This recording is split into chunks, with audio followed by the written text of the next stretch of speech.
D'accord, voilà. Merci. Ces pinces, elles sont délicates, il faut. Donc Mireille, expliquez-nous, vous partez avec un sac, une pince. Oui. Donc j'imagine que c'est pour ramasser cette pince, hein? Exactement, la commune nous a mis à disposition ces outils pour pouvoir ramasser les détritus au bord du Doubs sans se baisser à chaque détritus, ce qui ferait qu'on aurait le dos un peu cassé en fin de journée. Alors on se met en route. Hier on était 8 et puis aujourd'hui on est déjà 6, mais il vient encore différentes personnes. Je dois dire qu'il n'y a pas beaucoup de détritus. Je sais qu'au printemps, il y a eu un nettoyage. Il y a eu une fois un nettoyage fait par l'Union démocratique de gauche. Une fois, c'était les élèves qui sont venus. Il y a eu différentes actions. On a choisi ce moment à cause des Putz Days du 14-15 septembre. Et en fait, on a commencé le 3 septembre, étant donné que le Doubs est très bas, ce qui nous permet d'aller loin puis de chercher des carcasses qui sont normalement sous l'eau. Puis c'est aussi un moment très favorable parce qu'il n'y a pas encore les feuilles mortes.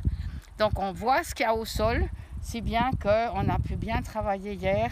On a fait différents dépôts et la commune va venir chercher les sacs avec un véhicule et des professionnels.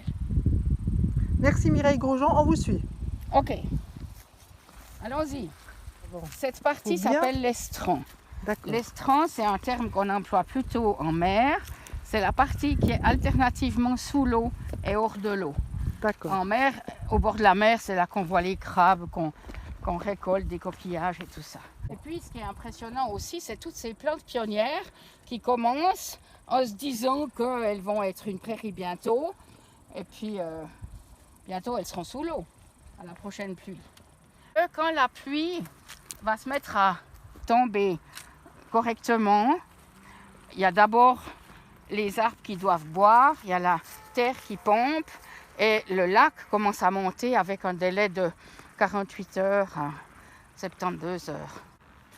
Alors aujourd'hui, j'ai proposé une stratégie qu'on va essayer qui va consister à se mettre en ligne pour ratisser efficacement, comme on se met en ligne quand on sonde une avalanche pour trouver des corps humains.